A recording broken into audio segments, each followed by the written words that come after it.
of January. What are we? January the 8th. And producer Jordan and I were having a conversation yesterday, and we asked the question, what happens to healthy meal companies in January?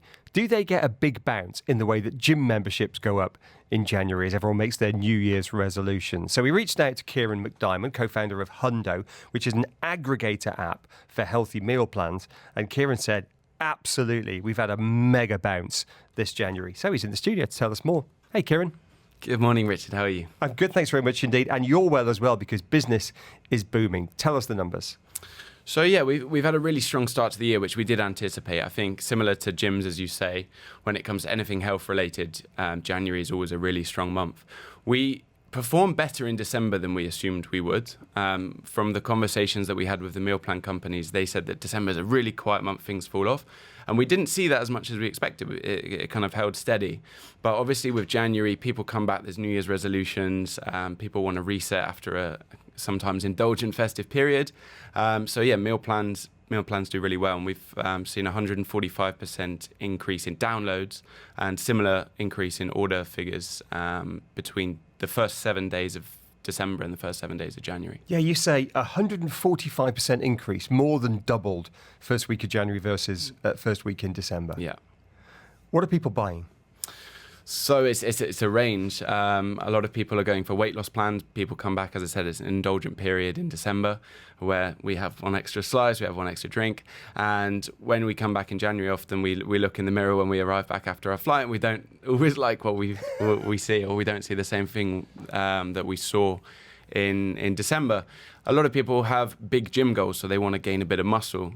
So you're going for those high protein plans. And then some people just want a lifestyle plan where they've got big goals in January. They are not going to have as much time as they'd like. So ordering a meal plan just takes one thing off their plate. What's the typical order size for you on a weekly basis? In terms of the... How much is going to cost me or Tom to have a meal plan for a week if I book it through Hundo, which is an aggregator app? Typically, what do people spend per week? So it really varies, because the minimum order amount in terms of the amount of meals can be 1 meal a day, and then some people go up to having 5 meals a day, so maybe 3 meals and 2 snacks. You're looking at anything between kind of 250 dirhams for the week up to sometimes 600 to 700. But typical would be somewhere in the middle of that. I would say so, yeah, around 300 to 400 dirhams for the week. About 300 to 400 dirhams. One thing you say that isn't booming is vegan food. Veganuary is a marketing thing. I know you guys have been doing some stuff on social media, but you say the punters aren't buying it. Yeah, we haven't seen a massive uptick in vegan meal plans, I think.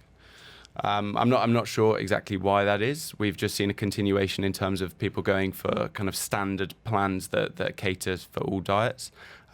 We've got the options there, so if anyone is listening and they're tackling veganuary, then we're here to help. But yeah, no massive increase in that.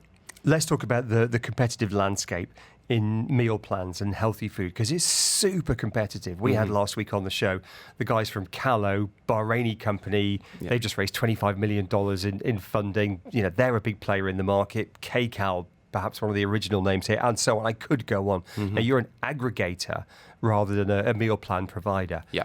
But as an outsider looking in, it looks cutthroat competition, Ciaran. What's it like? Yeah, I mean, it is. There's 150 plus meal plan companies out there, right? And the number seems to go up every single week.